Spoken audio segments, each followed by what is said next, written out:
Good morning.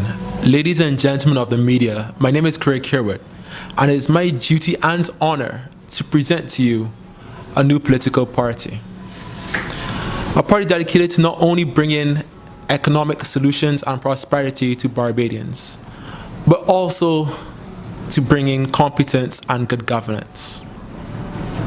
The chairperson is a former senator and accomplished attorney at law. She has worked at the Ministry of Commerce and Business Development. She's also a founding member of the Barbados Film and Video Association. Formerly, she had a hand behind the introduction of the forward-thinking legislation, which helped the international business sector during the period 1998 to 2002. She was also a Minister of Consumer Affairs and Business Development, and she was on the board of the Central Bank. She is deeply passionate about being of service to the country, and when queried about starting or joining a political movement, she always had a listening and encouraging ear. I now hand over this press conference to Miss Eastman, as we all know her, and we will take questions at the end. Thank you. Okay, good morning, everyone, and thank you for coming out this morning to this press briefing. We appreciate it. I would like to start by talking a little bit about my journey in terms of how I actually got here at this moment. I think that there are many Barbadians who recognize that Barbados should be in a better place than it is at the moment. And there are many Barbadians who are thinking about what they can do to actually participate more in the democracy that is theirs. I also went through that journey, and in that process I myself staged 2 public lectures where the issue for the audience was about the whole political process, voting, the relationship between the state and the citizen, and what citizens of Barbados could do themselves to participate more in their democracy. This journey caused me to do things like, for example, reread the Constitution. And one of the areas of the Constitution that perhaps we don't look at very much is the preamble. But the preamble to the Constitution really tells you about what the framers of the Constitution had in mind. And one aspect of the preamble is that there was an intention to enlarge our democracy by greater participation by people. And if you look at that, you would see that there's a link between the free education, which was started under Grantley Adams, and which was then expanded by His Excellency Errol Barrow. These 2 great thinkers thought that by this time that Barbadians would be participating a bit more in their democracy. What has evolved over time, unfortunately, is that our political process has become so negative that most Barbadians feel that they should not participate. In fact, there's a great fear. And I'm here to say this morning, personally to Barbadians, that if I can sit here in this chair and do it and get up and do something, really the rest of Barbados can. Because I'm sure, as you know, as members of the media, you would already know the negative statements that would be made about my position here in this party. And that is natural. But I would like to say to you, do not allow that to discourage you. Because as a people, we have said on more than one occasion that we need to be entrepreneurial in our outlook, that we need not fear failure. And I will say to you this morning that I have no fear where any of this is concerned. The more of us that decide to participate in our democracy boldly and without fear, the more of us who band together, the better it will be for all of us. And I have seen this process expanded and grown deeper.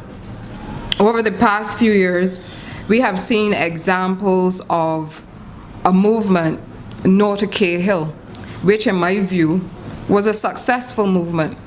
That was a movement of ordinary Barbadians who saw an issue and decided that they would band together and address the issue.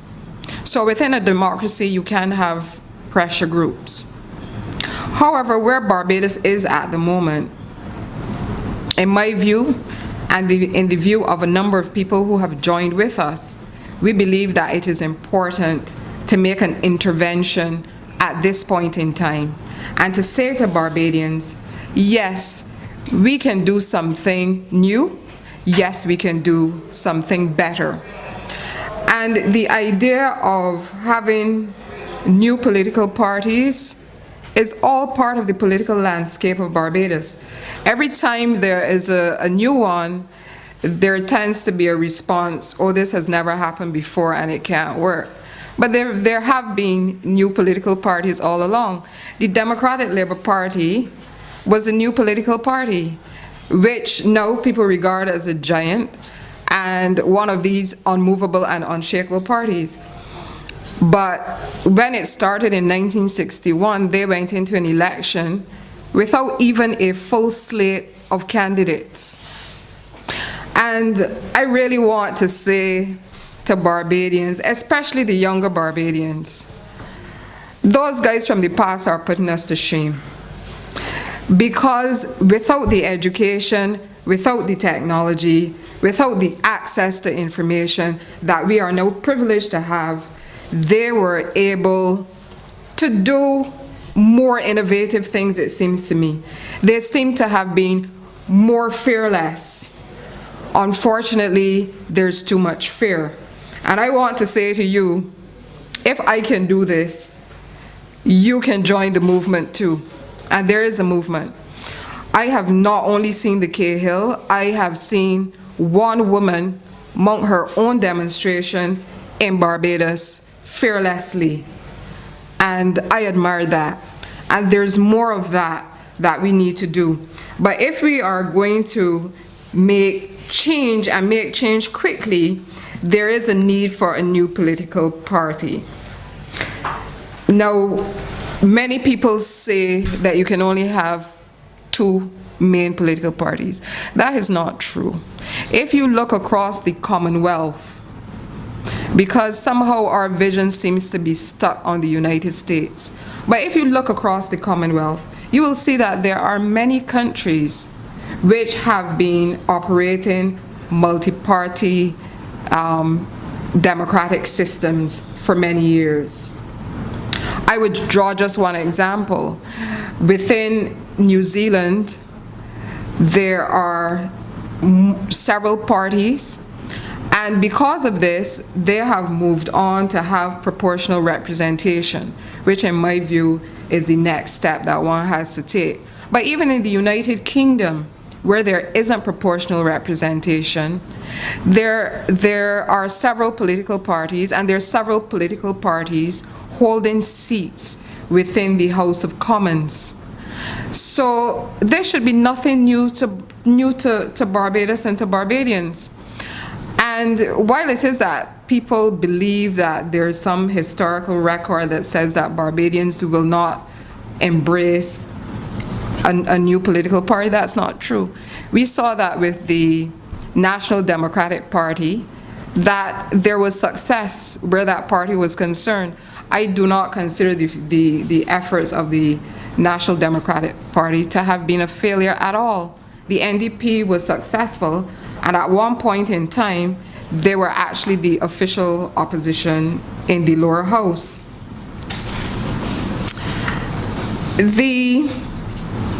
There are a number of skilled individuals in Barbados who, I believe, do not think that they're being engaged enough to actually push Barbados forward. one of the things that we do is that even though we are only 285,000 people, quite often within our own mind, we seem to believe that we have 285 million people. There are only 285,000 people, and with the solutions now available across the world through using technology and other innovations, the truth is there is no reason why every single Barbadian cannot have a minimum high standard of living. And this is why for us, our view is that we really need to construct a first world vision, develop first world ideas, and engage in first world action. There are far too many of us who travel abroad and have wonderful experiences in terms of efficiency, in terms of cleanliness, in terms of being able to have a wonderful experience in whatever it is that we do. That can be the same for Barbados. If we could simply believe and change our mindset from thinking that we're a poor third world country and that we will always be a poor third world country, there's actually no reason why that should be the case. We in Barbados have an advantage. We have an advantage geographically. Take, for example, the hurricane season. Nearly every single hurricane season, a country like St. Vincent, Grenada, you will find that they lose a school, they lose a road. What happens in Barbados? We lose a few coconut trees. And yet we seek to compare ourselves with those countries who have to rebuild and rebuild over and over again. We don't have to do that. We're in a privileged position.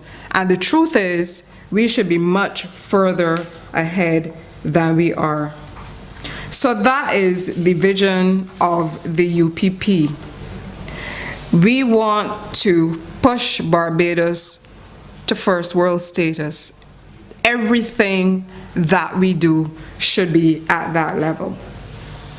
Now, in terms of where we are as a political party, and this is a political party that I am proud to say grew out of the movement that has been started by many Barbadians in exercising their rights and their responsibilities within a democracy. We have established ourselves as a party. We have a constitution, and our constitution can be found on our website. We believe that in presenting ourselves to Barbadians, that there are many Barbadians out there who would like to join us. We do have application forms out, which will be coming back into us. And we're opening the UPP to all Barbadians. 2017 is the year to shake off fear and to actively participate in this democracy, and we're inviting you to join us.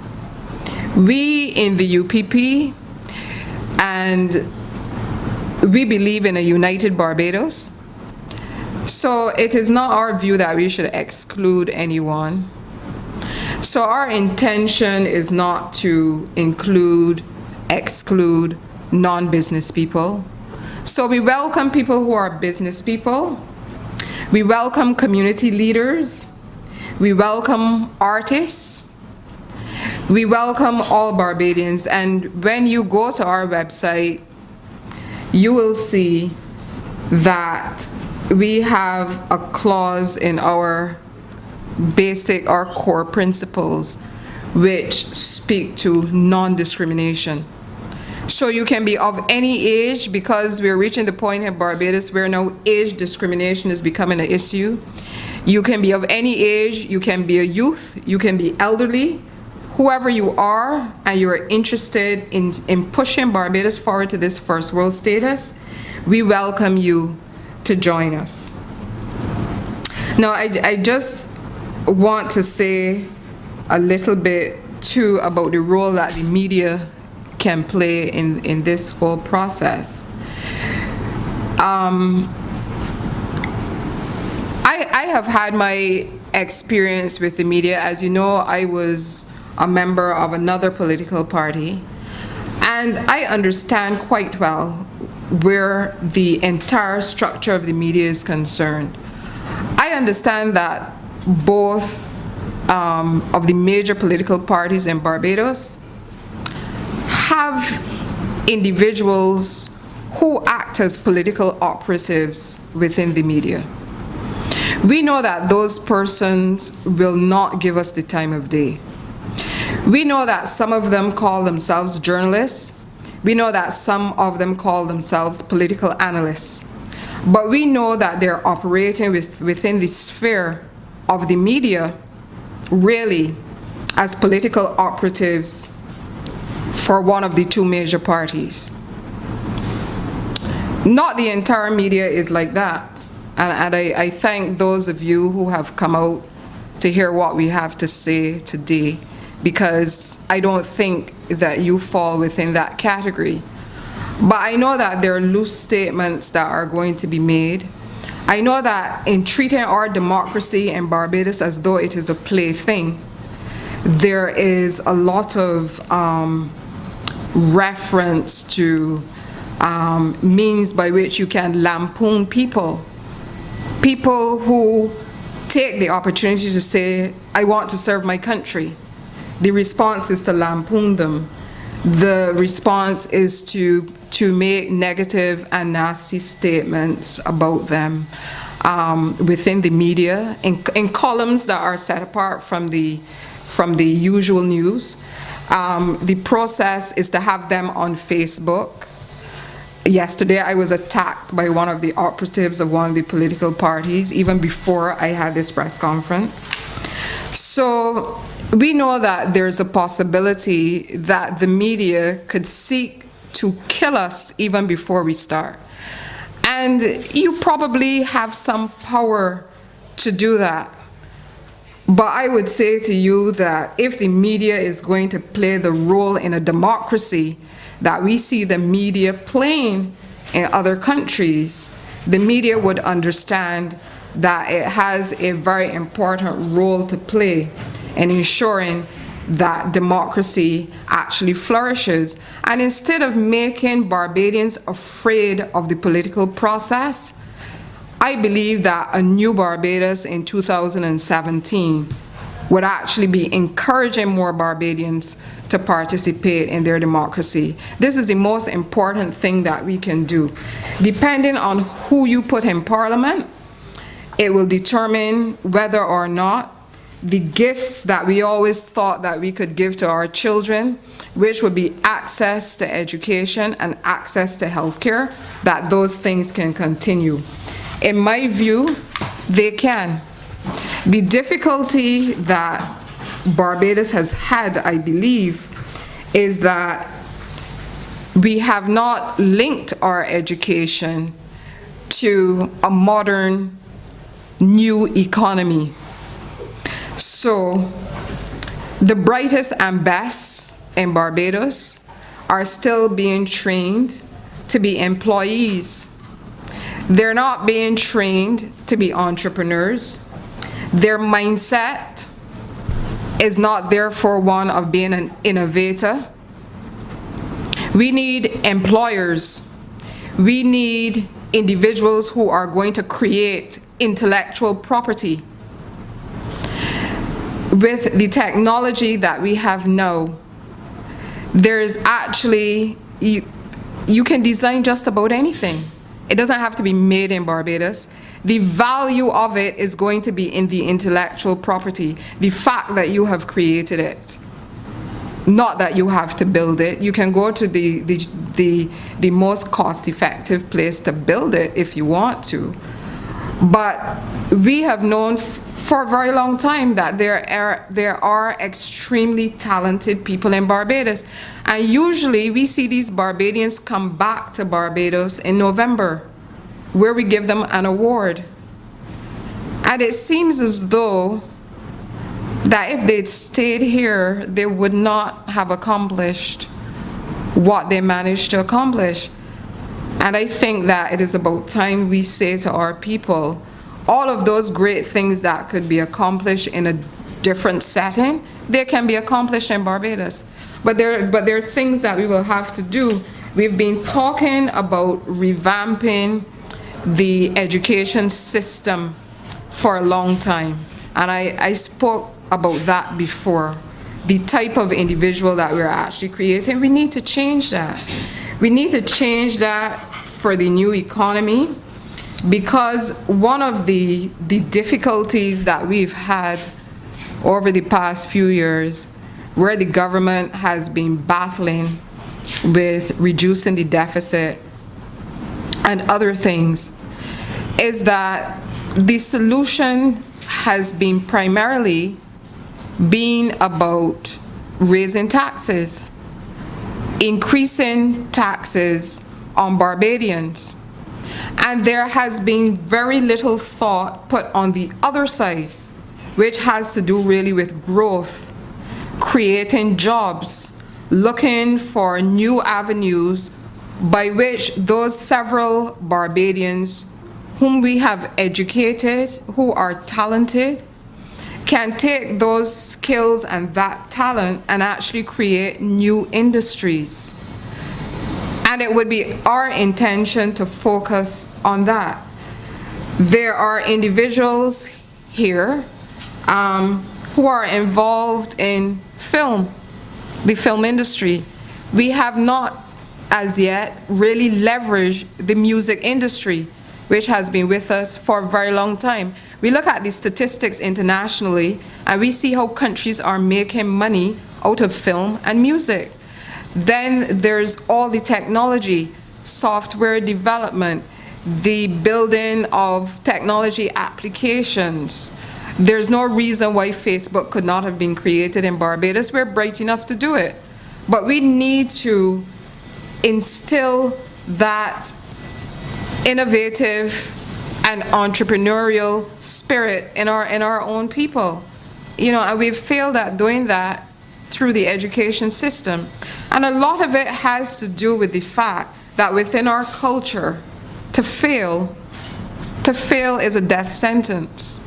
In other countries, failure is just part of the experience to actually realizing whatever the goal is that you have ultimately. And you will see in other countries that they love a rags to riches story. In Barbados, we seem not to like that. When someone succeeds, we tend to talk about maybe they didn't succeed through the correct channels. So we have to change that. We have to change that culture. And it is part of the UPP's platform to ensure that we do that. We have to create new industries. We have existing ones that have served us well, but even those need to be refreshed. Tourism needs to be refreshed. We have to look at agriculture and make sure that agriculture is linked to healthcare. We have to ensure that our educational system is linked to these new industries which we will build. And it would be our intention, if given the opportunity, to allocate a substantial amount of money, a substantial amount of our budget to developing these new industries, which would be sustainable. People talk about capital works projects, and capital works projects are good. But on a daily basis, you're not earning income from one or two projects. You really need to have sustainable projects that every year you will be earning income from them. And we need to develop those new industries.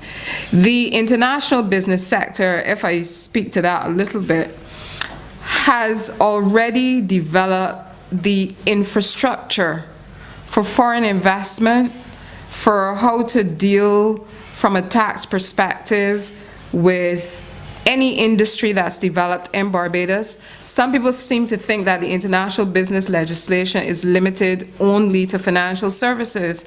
It was the intention from the outset that the international business legislation would facilitate these new industries. You don't even have to amend the legislation. It is there already. The infrastructure is there through entities like Invest Barbados. So why is it that we're not seeking investment into these new industries? There's absolutely no reason. There's none. What we're saying is that we will do it. Given the opportunity, we will do it. And 2017, from today has to be a day of change for Barbados. Because most of us do believe that we can do better. People say this to me all the time. We can do better. And the UPP will do better for Barbados. Now, in terms of our candidates, which I'm sure you want to hear a bit about, we have already a number of individuals who are interested, but we are also ensuring that we follow our Constitution. Now, under our Constitution, any individual who is a member of the party can express an interest in becoming a candidate. Those candidates then have to go to our candidate selection committee. And when that happens, the individual will then be approved. When that individual is approved, we will facilitate that person within the constituency which they've been approved for, in meeting with the press and in meeting with the wider Barbados public in order to announce that there are a candidate. So we want to do things in good order. I do not think that it would be appropriate that as a party you invite members, but you also say to them, well, come and join us, but we have a full slate of candidates. We are looking for the best people to be in these positions. I think, unfortunately, what has happened with the two political parties, instead of facilitating participation by Barbadians, they have actually quelled the desire of Barbadians to actually enter politics. It's like they've squeezed off and shut off access by a number of Barbadians. So suppose 100 Barbadians want to run and not 60. They should be able to. And that's what political parties are about. They're supposed to facilitate entry by as many Barbadians as possible. And I anticipate seeing the day where in the lower house, instead of just having two political parties represented, that we might have 3 or 4, just like other countries in the world, just like other Commonwealth countries. There's no reason why Barbados has to lag behind its Commonwealth counterparts in terms of really participating in their democracy. So that is where we are at the moment. And at this point, I'm prepared to take any questions that you might have.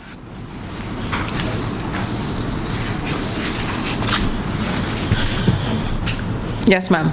Tanya from Barbados Advocate. How long in making was the UPP? How long the process was? Well, as I indicated earlier, for a number of us, it has been a long process. It has been, for many of us, it's been several years. Because it has been a process about thinking about why isn't Barbados further ahead, and what are the solutions, and how do you implement the solutions. And the solution that we came up with was that there was a need for a new party to look at those solutions. I would give you, for example, if you look at what is referred to as the integrity legislation, that has been sitting in the lower house for several years. Why? I mean, why is it sitting there? You have the Public Accounts Committee, where the Auditor General does his best, but the committee is ineffective. Why? It's because you have 2 entrenched political parties who essentially have made a pact that we will hold, one of us will hold Barbados for a couple of terms, and then it's over to you. So where is the pressure going to come from to do something about the fact that even though our public accounts are audited, that nothing is actually done? Where is the pressure going to come from in order to ensure that that integrity legislation, which addresses the issue of corruption, is actually addressed? So for us, having thought over these things for quite a period of time, we believe that something new and fresh with a first world vision, ideas, and action is required for Barbados. I have a question. At the Emerson Nation newspaper, have the independents expressed an interest in joining your party? The independents? Dr. Marie Aberg and Arthur. Well, there are many people who have expressed an interest in joining with us. I am not in a position to disclose anybody's name as to whether or not they wish to join us. As I said, we do have a process, and we want to do what we're doing in an orderly fashion. Individuals must join the party, and as I said, there are application forms out there, and then we go through a candidate selection process. So you're not denying it? If I'm denying, You're not denying it. I'm not making any comment on whether they have expressed an interest or not. Bernadette will start from. Some Barbadians may be a little disillusioned with the new party because, you know, everybody starts off on a positive note, wanting to do better for the country. And then there's a thinking that after a few years, you settle into the lull of the traditional parties and their way of doing things. How is the UPP going to ensure that they remain close to the tenets that you have set your party up on? Well, the first thing that I would say is that I know it is easy to paint everybody with the same broad brush. I don't think that every single politician in Barbados who was ever elected or not elected moved away from the principles that they were pursuing when they first contested a seat. There are members of parliament, there are politicians who have stuck to those principles. Truthfully, you know, it isn't everybody who's done that. But I mean, I know it's easy in Barbados to make generalized comments about just about everybody. So in terms of the difference that we will make, we want to be judged on our record. We want to be judged on the work that we do. And I would say that the people who are most attracted to us are people who are doers. They have a track record of actually doing things, whether it is setting up businesses, setting up community organizations. They are doers. And my view is that this is how we should be judged. We should be judged on our abilities and what we actually do. I think that for a very long time, some of us have been persuaded to treat politicians who really are servants of the people. We have tended to treat them as if they're celebrities. So we vote for them as if they're celebrities. It's like how if Rihanna was involved in some poll and we could vote for her so that she could win, of course we would do it because Rihanna is our celebrity. What I would say to you is that I think that we have a huge celebrity in Rihanna, and therefore we don't need political celebrities. We need to vote for people based on their record, what they actually do. When I look at other countries in the world, there isn't this voting for people because they talk sweet. Some of the people who lack charisma, Angela Merkel is not known to be the most charismatic person, but she's one of the strongest leaders in the world. And I think that that's because the Germans understand that they want people to manage their country. They don't want celebrities. They don't want people necessarily because they look pretty or they talk pretty or they could talk sweet, which unfortunately is what we've fallen into. So you can talk pretty, but then you can't deliver. I think that we need to make a change and we need to choose people who can actually deliver. I don't think anybody here would choose their heart surgeon based on whether or not he's talk sweet. You want to know that he has a track record of delivering, because you will die. And the same thing will happen to a country if you don't choose people who can actually manage it properly. The country will die.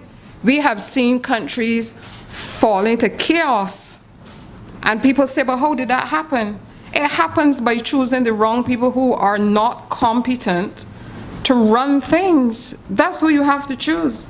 I don't see why in 2017 we could be still at the stage where we are going to political meetings or listening to our political leaders, and instead of finding out what they will do and the path towards implementation, we are concerned with whether they curse the person from the other political party. And I mean, I think we're too intelligent for that. Because as we can see,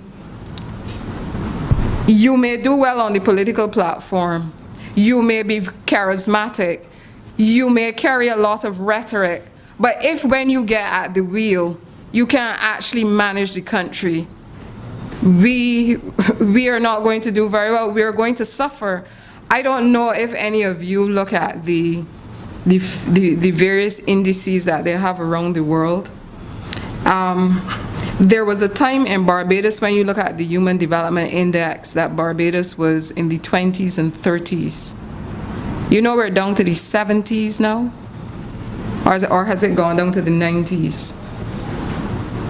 So, I mean, we're obviously not doing something right. In terms of, I was looking at, because this is a big issue in Barbados, how long it takes to do anything. And sometimes our leaders don't take it very seriously. But on any chart at all, Barbados is very, very low. Barbados is now at 117 in terms of ease of doing business. 117. You know who we're behind? We're behind Dominica, we're behind Trinidad and Tobago, we're behind Jamaica. All of the other Caribbean countries, we are now behind. So what we're saying to Barbadians, obviously the shifting back and forth hasn't worked. So, I mean, really you have nothing to lose. The biggest loser, people might want to paint me as the biggest loser, but the biggest loser is actually Barbados. You can see that we're going further and further and further down with everything. And, you know, we have to put a stop to it.